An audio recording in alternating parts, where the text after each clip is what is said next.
Okay, so I listened to the recording from last week just to make sure, and we are truly on the page 78.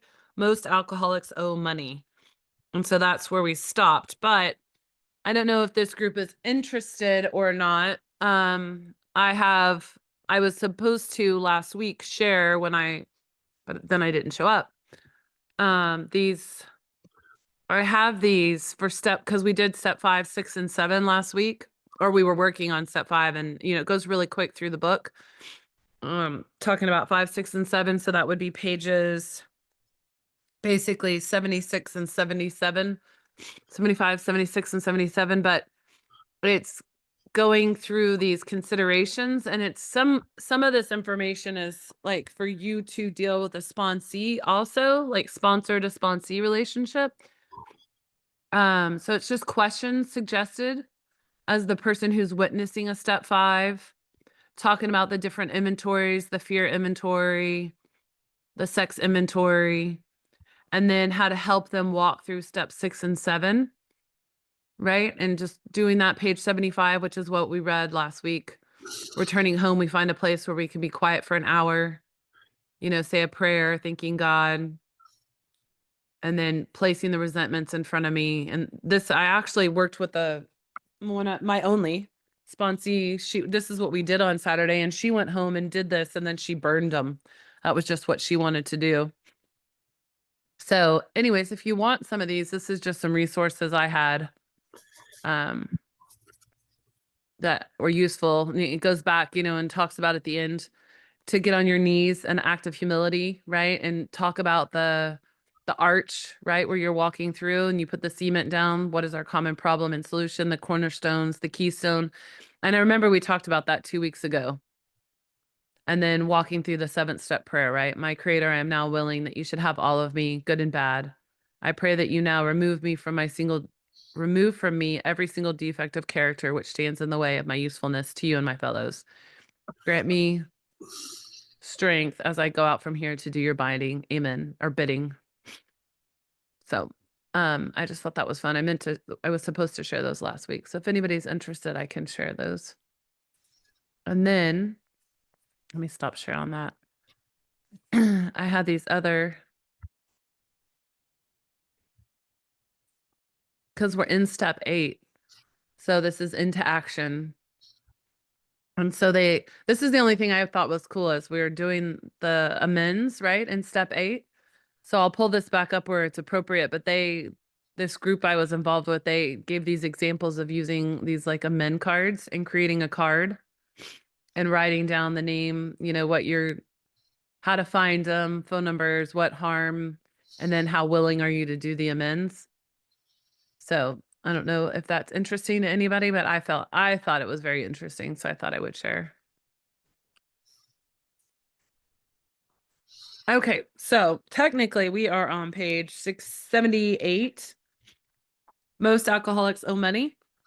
So I don't know if someone wants to read. Tessa, do you want to read? Sure. Most alcoholics owe money. We do not dodge our creditors, telling them what we are trying to do. We make no bones about our drinking. They usually know it anyway, whether we think so or not. Nor are we afraid of disclosing our alcoholism on the theory it may cause financial harm. Approached in this way, the most ruthless creditor will sometimes surprise us, arranging the best deal we can. We let these people know we are sorry. Our drinking has made us slow to pay. We must lose our fear of creditors no matter how far we have to go, for we are liable to drink if we are afraid to face them. Yeah, and I heard her, go ahead. Oh, sorry. I heard her share in the last one just how many stories I have heard even in the meetings where people did go to, just own up to the reason why the payments are late or what's going on is due to, just your alcoholism, and that you've got a program, you're working through it. Can you help me have a plan to make these payments and work out a deal? And usually a good chunk of the time they're really, helpful. and willing to do it. And if not, I have found personally that when I did this and I made the phone call and I knocked it out, it just released that burden that I didn't even realize I was carrying around all day long, right? It was like I had this sense of freedom that I'm like, oh, okay, well, that box is checked. It wasn't even a box I was really realizing I was carrying around, but I was.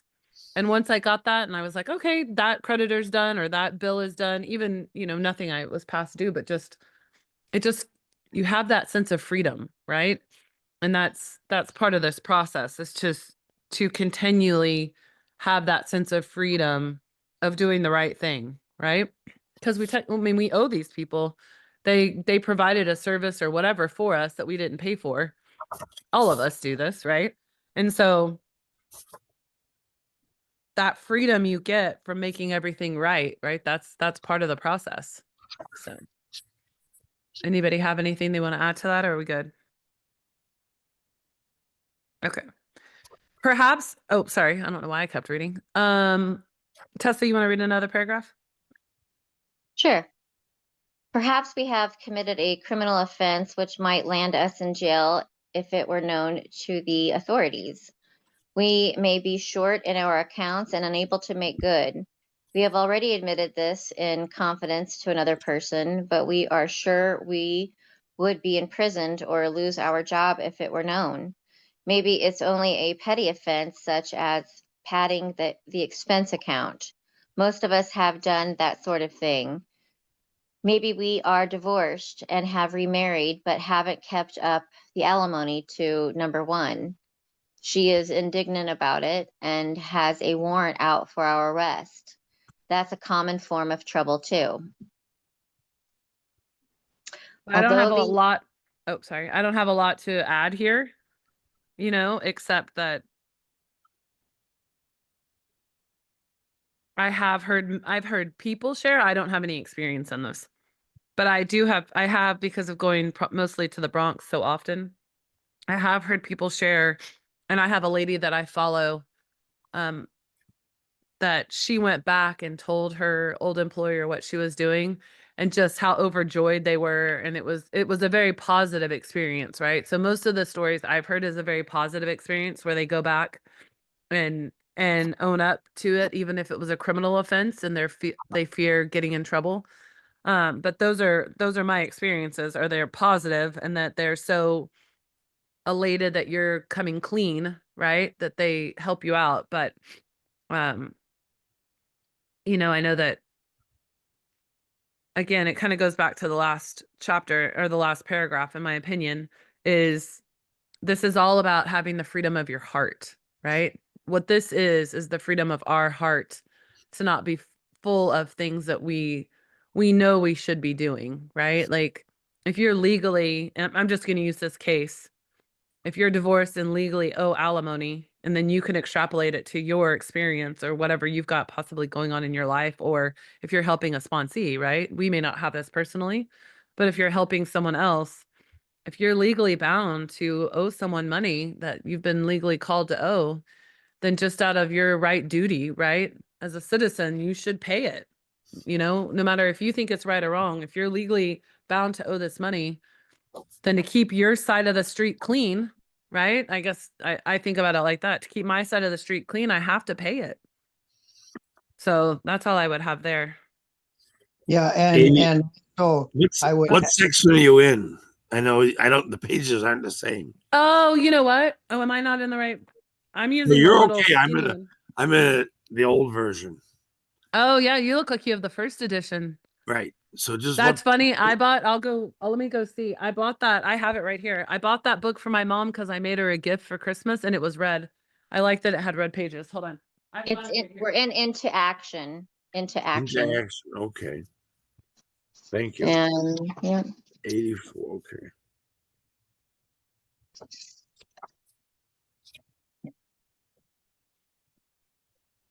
Yeah, thank you for answering that. We're into actions. I like that book because it has really good the pages are so thick. Yeah.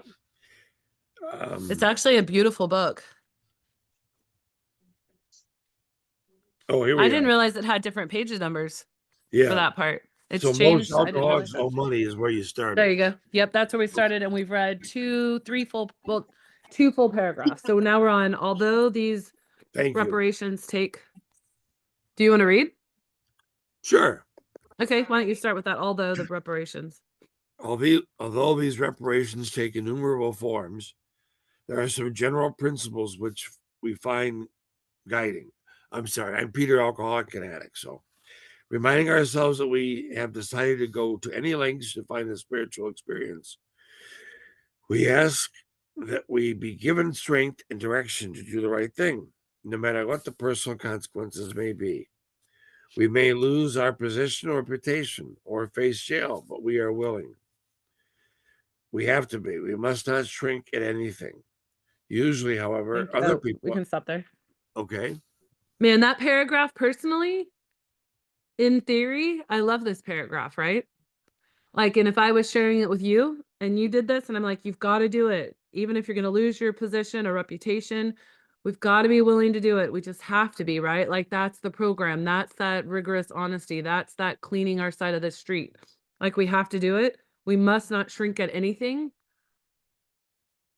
I mean, I'm very happy that I'm not in this situation. But if I was in this situation, like if this was you talking to me, I would like, it's giving me like anxiety thinking like, if I really had to put this into practice, could I do it? Right? I believe in it. I believe in the program. So it's really good to read this and say, okay, because I may find myself in this situation, right? Maybe in this case, we're talking about financial, but you could extrapolate to anything, right? I need to reminding ourselves that we have decided to go to any lengths to find a spiritual experience. We ask that we be given strength and direction to do the right thing, no matter the personal consequences. That sentence is blowing me away at this moment because it gives me anxiety to think about really doing this. But the truth is, I want that sentence. Right? I want that sentence. I want that to be my life. I want to have a life that is full of that sentence right there. That I will do what's right and I will clean my side of the street and I will make sure that I'm standing and doing the right thing no matter what the personal consequences may be. And that's a hard, I mean, it's what I like about the big book, right? It's what I like about Bill and Bob's writing is they just say this is what it is and it is the truth and it is what we need to do. So I've got a good example to interject here. Oh, there you are. I'm going in and out of the internet, so I apologize and thank you, Amy, for taking the meeting. But when you're talking about the criminal situation and this going to any lengths, one of the most poignant ones I've heard of was someone who was already in jail, already incarcerated, got into AA and wanted this freedom on the other side and actually admitted to crimes that he hadn't even been charged with and had additional time added, but a great deal of time was deleted because of his honesty of confessing and bringing what was most important was the closure for his victims. So I thought that was a particularly poignant one, that even though he could have gotten away with it, that there was nothing really to tie him to the crimes, he wrote a confession charged with the crimes, but the sentence was, as a result, very lenient because of his rigorous honesty. So I just thought that was kind of a cool example. Wow, that is a cool example. That's huge. And that just says a lot. I mean, that's a statement to the character too, right? And that's the character I want to have, is that I'd stand for what's right. That's just who I want to be as a person. So thank you for sharing that. Peter, do you want to read the next paragraph? Usually, however. I'm a little hard of hearing. Did you say me? Yes. Yeah. Okay. You want to read Thank one you. more paragraph? Sure. Usually, however, other people are involved. Therefore, we are not to be the hasty and foolish martyr who would needlessly sacrifice others to save himself from the alcoholic pit. A man we know had remarried. Because of resentment and drinking, he had not paid alimony to his first wife. She was furious. She went to court and got an order for his arrest. He'd commenced our way of life, had secured a position, and was getting his head above water. It would have been impressive heroics if he had walked up to the judge and said, "Here I am." Should we keep reading just to finish the Sure. story? Yep, we thought he ought to be willing to do that if necessary, but if he were in jail, he would provide nothing for either family. We suggested he write his first wife, admitting his faults and asking forgiveness. He did, and also sent a small amount of money. He told her what he would try to do in the future. He said he was perfectly willing to go to jail if she insisted. Of course, she did not, and the whole situation has long since been adjusted. Well, that's a beautiful, to me, what I gather out of that story, and you guys chime in, what I gather out of that story is the flexibility. There's enough flexibility in our program to stop and use our brains, right? And think it through. They stopped as a team, right? They're using their higher power, they're using another and themselves, right? I always call it the three-legged stool. Like when you're trying to come up with something or a solution or an idea or something, you have yourself, you have your higher power, and then you have a third person. In this case, it looks like Bill and Bob, right? And you come up and you say, let's just use our brains for a second. So instead of going to the authorities and turning yourself in and then not being able to pay anybody, why don't you do, here's an idea. They did it. They say, you know, say you'll go to jail, you'll take whatever, but could we work this solution out so that I can fulfill and clean my side of the street? And they do. And what I love about that is it's not like this is a black and white program. It is a black and white program, but it's not, right? It's a black and white program when you, at step one, when you say you're powerless over alcohol. It is a black and white program, as in you have to have a higher power, or we have to admit we need a higher power, but that's not black and white. The higher power is of your choosing, right? Of your understanding. This is the same kind of thing, right? To me, this shows we use our God-given instincts and head brains that God has given us, especially when you have a clear mind, which is what this sounds like. And then, you know, you let your higher power take control of the situation. To me, this is a beautiful story of flexibility, using our brains and coming up with good solutions for everybody. I was pausing to see if Jill had a comment. She may not be there. I can't. She's there, but maybe not. Nick, oh, listening tonight. Okay. Ron, would you want to read before taking drastic? Page 80? It'd be top of page 80 in like a newer edition. What Yeah. page are you actually on, Peter? I'm on page 80. Oh, you are too, Ron? Okay. Yeah. Before taking drastic, that one? Uh-huh, please. Okay. Before taking drastic action, which might implicate other people, we secure their consent. We have obtained permission, have consulted with others, asked God to help, and the drastic step is indicated. We must not shrink. Oh, that's funny. Wait, hold on. Before taking drastic action, we might implicate. Oh, okay. Yeah, I like we secure their consent. I like that Right. sentence, that Yes. phrase. And then I also like, if we have obtained permission, have consulted others, and asked God to help, you know, we take action. Again, that's that three-legged stool. I always call it the three-legged stool because if you're on a stool and you have only two legs, you fall, right? Like if you think of a three-legged stool, you got to have all three legs or the stool will fall over.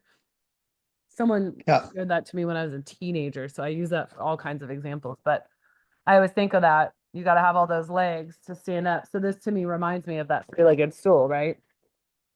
And I do like, I have highlighted, have consulted, we secure their consent.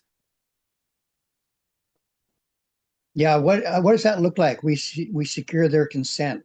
I mean, what is that actually doing? What is the person actually doing when they secure somebody's consent? Would you say? Well, in my opinion, right? Because what I'm reading from this, it says before taking drastic action which might implicate other people, right? So like maybe you're in something that once you reveal to the authorities, it's gonna get like, so I turned something in and now Ron, they're gonna come after you. because you were part of the situation, Yeah, that right? actually happened. Oh, you've had this happen? Yeah. So I might come to you Yeah, and say, hey, more than this is what once. I'm gonna Yeah. do. Yeah. Yeah. Oh, what do you have a story you're willing to share? Or do you want, I don't want to, No. okay, yeah. I'm interested, but yeah. This is also making sure that we're not causing harm to others, additional Right. harm to others, to clear up our side of the street. So this is the mindfulness in what we're doing. And really, it's also about talking it through in some situations about whether it's the right thing to do, of whether you personally might be harmed by doing it. Because, to harm others, you are also included in the definition of others. So those are things that we talk through with our sponsor. And that's why this whole process has to be done in a very informed rather than an ad hoc, here a bit, there a bit fashion. That because there's lots of principles to consider, and the mindfulness of other people is primary. We're not making ourselves feel better at the cost of others or causing yet further pain. Back to you, Amy. Yeah, no, exactly. And again, it says we ask God to help before we take the drastic action, So, oh, Kim, I see your hand.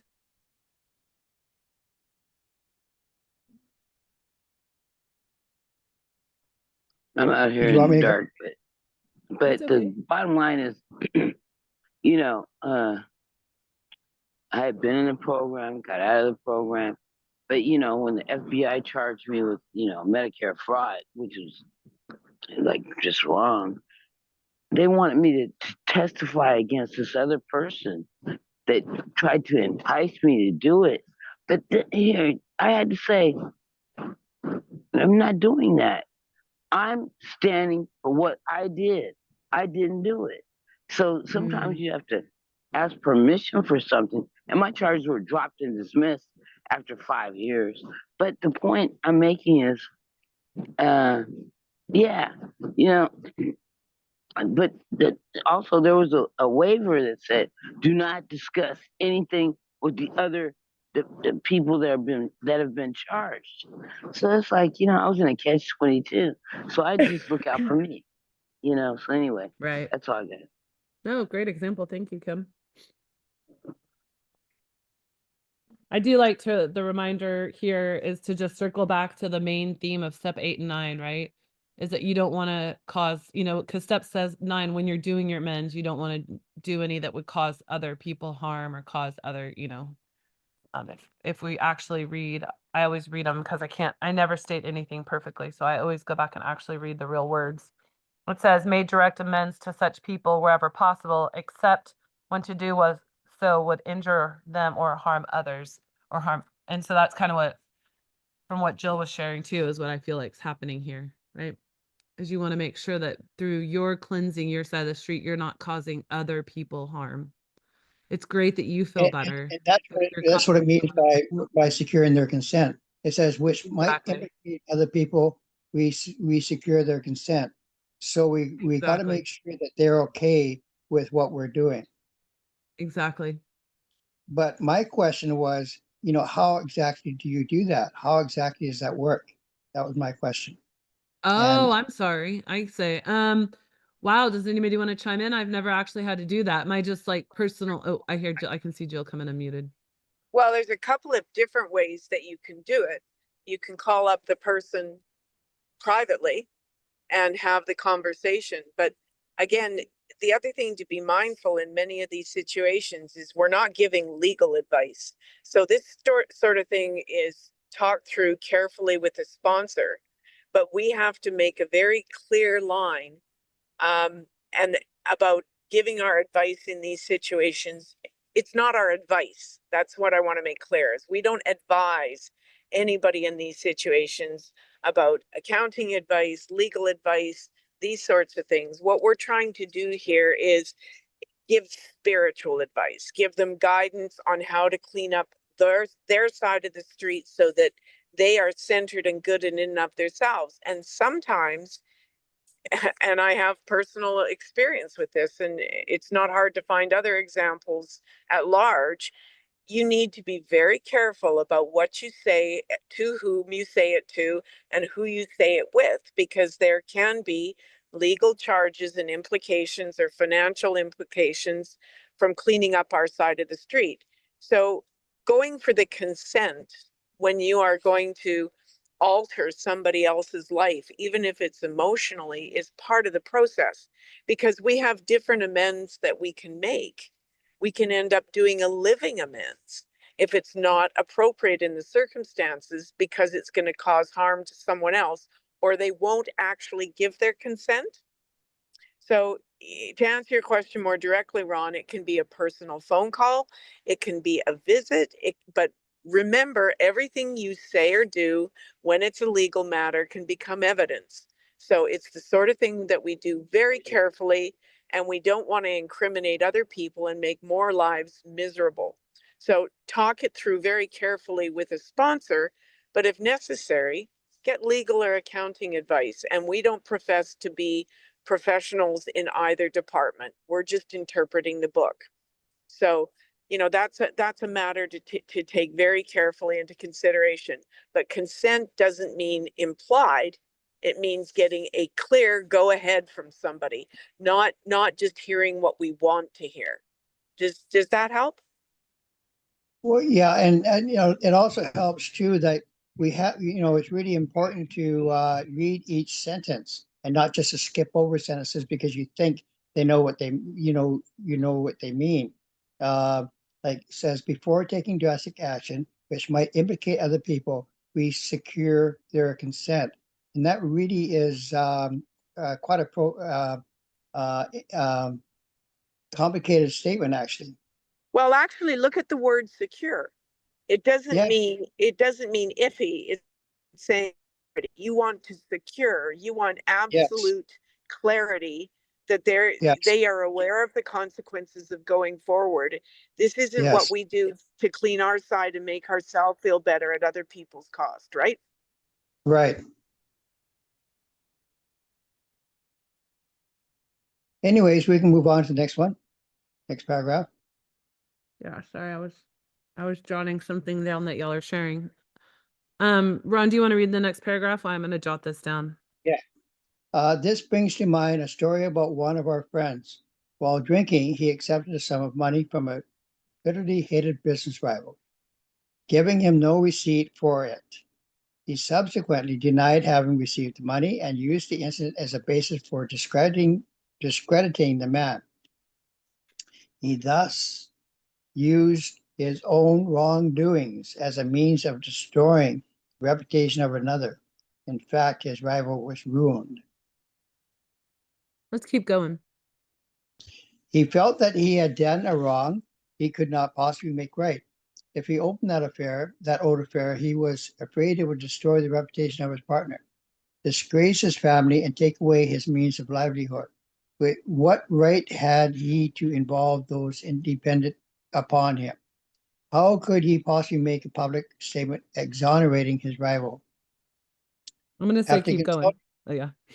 consulting with his wife and partner, he came to the conclusion that it was better to take those risks than to stand before his creator guilty of such ruinous slander. We see that he had to place the outcome in God's hands, or he would soon start drinking again, and all would be lost anyhow. He attended church for the first time in many years. After the sermon, he quietly got up and made an explanation. His action met widespread approval, and today he's one of the most trusted citizens of his town. This all happened years ago. And I just want to add in this that people nowadays they don't like just stand before his creator. Like people nowadays, think that they're going to live forever, and they don't really think in terms of standing before God, standing before their creator. I just want to say that. Yeah, and this kind of to me, thank you for reading the whole story because I think it makes a difference. But this to me also reminds me of what Jill just said about that we are as sponsee, and it's just as a group in AA, right? we're focused on the spiritual advice and the spiritual relationship, right? Not giving legal advice, not giving accounting advice. Because in this, it says, after consulting with his wife and partner, he came to the conclusion that it was better to take those risks than to stand before his creator guilty of such ruinous slander. So he decided, again, he has the three sides, that it was better for him in his deep part of his, and in this case, he's only bringing himself down by admitting this, right? Because he had already slandered the other guy. So you didn't need the consent. You weren't hurting another party, right? It was more about what was going to happen with him, right? And his partner. But he went to his partner, right? Because wasn't that what he was worried about? He felt that he had done a wrong he could not possibly make right. If he opened up the old affair, he was afraid he would destroy the reputation of his partner and disgrace his family, and And then his take away wife. his means of livelihood, right? And so he thought that through, and he went to them after consulting, which maybe, like getting their consent with his wife and partner. It sounds like he came to the conclusion that it was better to go ahead and state it and share the information. But again, he went and sought that advice and got the approval, not got the approval, but got the consent of his wife and his partner of what he should do, instead of, like Jill just said, he wasn't just willy-nilly, just ad hoc doing things, he thought it through, he processed it, then he went and took action.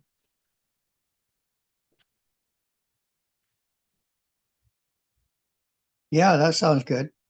Yeah, I like that story. I mean, again, all these stories give me anxiety in my core, because I'm like, oh, I hope that I could, no matter what, even if my examples aren't as extreme as maybe some of these, I did these in little ways, right? There was probably a time, it wasn't like this business rival, but I bet there was a time that I took money from someone and then told them I didn't because I wanted more money to buy alcohol. Like, it may not be this extreme, but I'm sure I did it. So I want to make sure that no matter what level of extreme, I'm still trying to be this rigorously honest, right? And be this clean side of my street and right all my wrongs. I just want to Right. pop in there for 1 second. The point's been made that these steps are not linear. If you guys recollect to past conversations.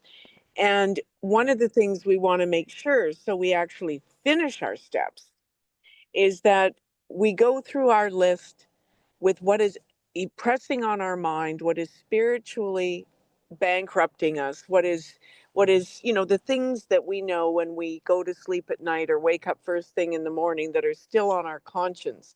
The whole exercise is to clear our conscience. But what actually happens is that you keep going through this process in a circular fashion, because more gets revealed as we remember things we've done, or people get the courage to bring to our attention transgressions we might have made. So we also have to finish the step. And so it's important not to get really hung up on every last bubble gum we took, or that's I'm just being facetious here, but you get the idea. There is a point in order to move on and complete the steps and have our spiritual awakening from doing them, that we say, okay, this is the best I've been able to do at this step, at this point, at this go round. Also remembering that only step one can be done perfectly. All we're doing at this stage is we're making our best efforts to complete this step as thoroughly as we can at this point in time. Okay? Yeah, that's a good point. Thank you, Yeah, Auntie Jill. I'm Peter, alcoholic and addict, and I was Hi, going to Peter. say I heard earlier something about we don't give financial or whatever advice, but we just give spiritual advice. I got a big differ on that. I don't think we can do that either. We might just give experience, what we did, what we've done. If it's advice, it's out the window. It's not what we do here, right? So we just No, great point. Totally agree. Misuse of a word. Yeah, great. okay. Very Thanks. good. It's a great reminder. Well, it's And easy a to get great confused, in between. mm-hmm. And I hear it all the time. And then you all of a sudden you hear at a meeting people giving each other experience in a form of advice. So thanks. No, that's a great point. I really like that. Thank you. I like that. And then I like what the combination of both those comments, right? And then Jill just talking about like, that makes me think of progress, not perfection, right? Like you want to move forward and work through the steps. It doesn't need to be perfect. Like you said, naming out every single little thing so that you can make it through the steps and then you have time to go back and you've got the rest of your life to continue, right? So you can get bogged down if you want it, if you're working to make it too perfect the first round. Well, Kim, I see your hand. Oh, go ahead, Peter. I want to make a little confession. I got 13 years sober, but I just realized, and we're talking here, that I was annoyed at my insurance company because they messed up something, and so I haven't paid them, but I owe them because they did it wrong. So tomorrow I'll give them a call and I'll pay them. I just Thanks for that confession. hadn't really put it in that category of what I owed. It was like, well, it was their fault. So anyway, just thanks for sharing that. And I see Yeah, Kim thanks. has her hand up, so I'll be quiet. Uh-huh. No, thanks. Kim, it's your turn.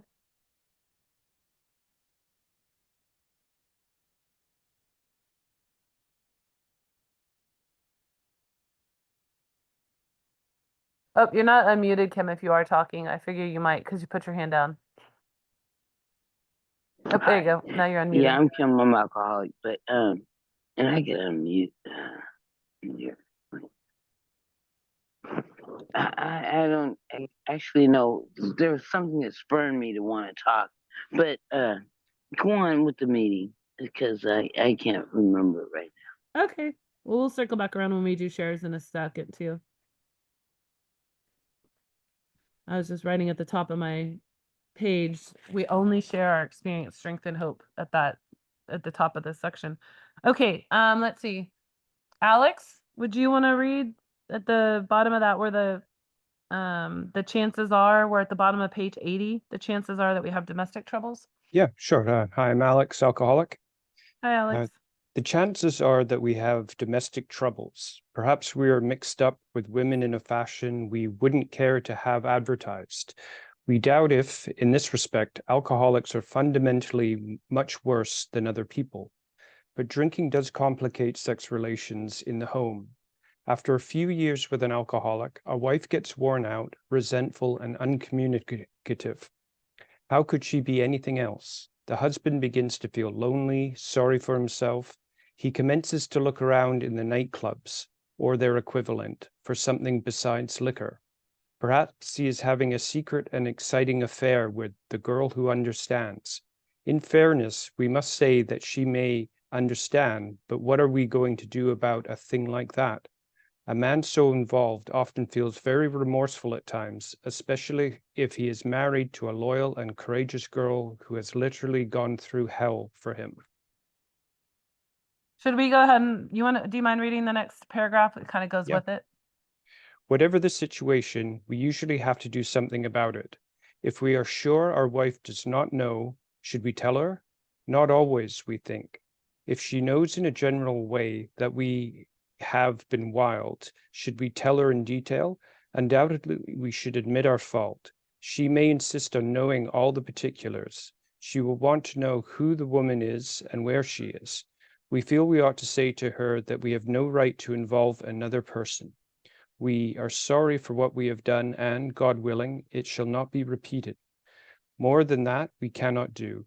We have no right to go further. Though there may be justifiable exceptions, and though we wish to lay down no rule of any sort, we have often found this is the best course to take.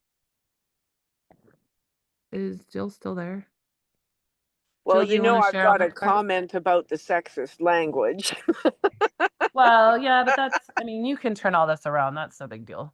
I just want to make the comment that, we have to take this all very tongue in cheek with that it can just as easily be the woman that is, it's a partner, basically, cheating relationships here. I mean, honestly, the authors of this book are men, so they're writing it from their perspective. Right? Like they're men, so they're just writing it from their context. But I am this person. You could, if you just flip this to girl boy, this is exactly what I did.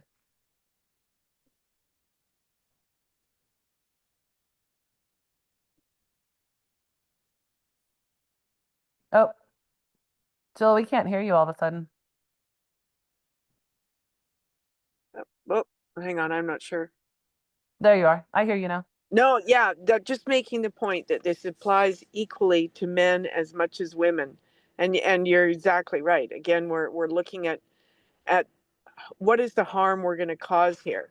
And is it worth bringing up this stuff? Or are you going to damage the relationship going forward? So all of these things we've got to weigh, not just, you got to weigh how much relief you're going to get from it and the harm that is not just going to be caused to your partner, but to yourself as well, because your relationship's never going to be the same once you open these Pandora boxes. It's just human nature to want to know all the details and get into it. And it can easily be resolved in a situation that I've dealt with on this one. The way it worked through was to make a living amends, was decide, since there was no knowledge of the situation, keep it that way. And that was 2 years ago for this couple, and they're on a very steady track.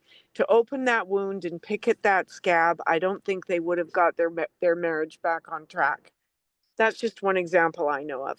But again, it's careful consideration and discussion with a sponsor and really thinking it through and praying on it. Back to you, Amy. Well, I think that just sums it up, right? This is just example after example after example. And the key is careful consideration with another, like a sponsor and your higher power, right? I'm going to assume that this came out in the inventory though, right? And spoken with your sponsor about it, and maybe the question about is, does it do more harm than good? But this isn't something you just keep to yourself, right? It's because it feels a little bit at odds with the idea of the rigorous honesty in some ways, and I'm not quite sure how to reconcile that kind of thing in some ways.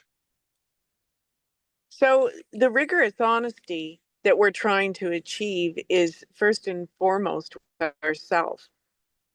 And, in every step, are powerless over alcoholism. I mean, when you go to how it works and you read the opening paragraphs, it says that we fail unless we do this with rigorous honesty. But the qualification in these steps is except when to do harm to others. And in the definition of others, we can also include doing additional harm to ourselves. Now, at first, that might sound like a contradiction, but let's look at the goal of what we're trying to do here.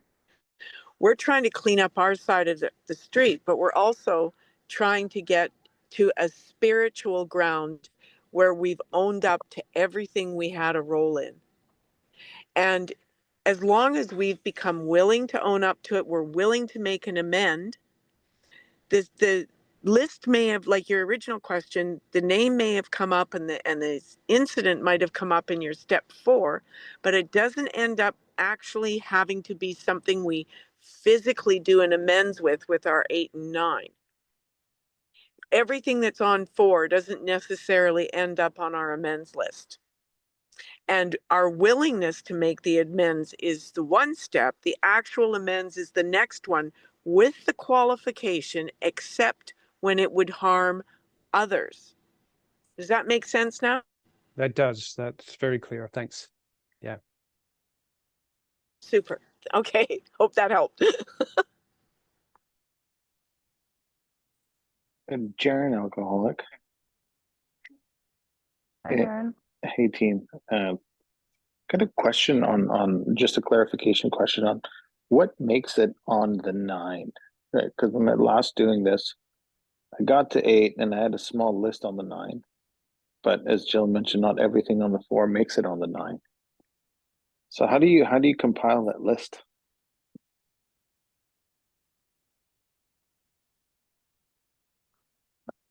With your Jill, did you hear that? Oh, go ahead. Fourth, Ron. fourth your step spot. is about characteristics. It's not about actions.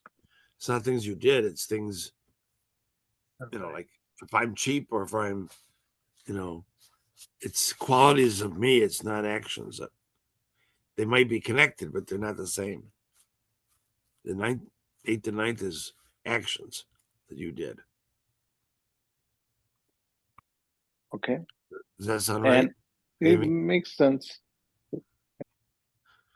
And also, I think what Ron, do you want to share what you were gonna? Yeah, well, we don't do anything by ourselves, do we? We do everything with a sponsor or with somebody of equivalent, a spiritual advisor, whatever you want to call it.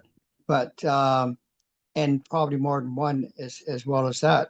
But at least you're not. The main thing is that you're not um, keeping anything hidden. You can't keep anything hidden because anything you keep hidden, you will drink over it. You will drink again. It says it clearly in the Alcoholics Anonymous book. And so you talk over everything with the sponsor. Like I have, and especially step 5 as well. I mean, I have. There's nothing in my life that I've ever done that isn't out there that's not known to somebody in the world. Like uh, you know, and step 9, like for me, step 9 is ongoing. But I over well, I was going to say I overcome, but I deal with that through step 10 and through step 11 through step 12. That they're not to be done linear. Like it's not a linear process. It's a circle. Like when you get to 12, you start at 1 again, and you go to 2, 3, 4, 5, 6. Like that. And it's like step 10 comes into it as well. Like but it's a process, but it begins with step 1. Unless you have step 1, you don't go forward anyways, because you can't allow your higher power to enter into your life if you don't have step 1. Noted. I was just stuck on 9 for a long time. And I'm looking back at the work and trying to pick it up from there, but I'll have a quick chat with my sponsor. But I get it's not, yeah. I'll jump in here, Jared. Okay, so turn to page 59 in how it works, where we've got the 12 steps listed. And then when you look at step 4, we're list making, right? 4, we're making a list about ourselves. And in that moral inventory that we're doing, when we go to our resentments and our fears and we're going through the worksheets and the exercises, a whole bunch of names come up. It's not necessarily going to be the case that everything that comes up in 4 is going to make it to 8. That's kind of 4 is just kind of like, okay, let's just write down everything that we've got a resentment against. An institution, people, let's just, put pen to paper and just, put everything, just splurge everything that's on your mind and your soul onto the paper. And then we go back in 8 and we're making just another list. Using that information, we're making a list of people that we've harmed and we've actually harmed. So in our first one, we actually sometimes list situations and people where we haven't harmed them, they've harmed us. So your list in 8 is an awful lot smaller. And they're the ones that we had harmed. It's very clear there. We have side of the street that has to be cleaned up. And all we're doing in 8, and look at the words again, is we're becoming willing to make amends to them all. So everybody that's on the list that we've had a role of doing something that we feel guilty about, essentially, or know is wrong, we become willing at that stage. So 8 is, as if you're following me, going to be a smaller list because than what we had in our inventory. Because in our inventory, we're going to include situations where we had perhaps no harm at all. We had no role in it. We were a kid. So that's a smaller list in 8. Then we get to 9. made direct amends to such people wherever possible, except when to do so would injure them or others. So what we're doing differently in 9 is we're now going into the action of making the amends, and the list, in my experience, gets smaller again, because there are people that it's just not appropriate to dig up the past for the sake of clearing our own conscience. And in those cases, after long conversations with our sponsor, we may decide what the most appropriate living amends is. The same thing if it's an institution that you owe money. You're a constant thief at Walmart. You may not know exactly what you owe, so you make a donation to a charity fund that Walmart sponsors, with a letter, that sort of thing. So notice that these are very different things. The names and the institutions may originate in 4, but they're the ones that we're actually got a role in. And then in 9, it's the ones that we can actually do the amends with without harming themselves, others or ourselves. Does that clear it up a bit? That's very helpful. Thank you. Great.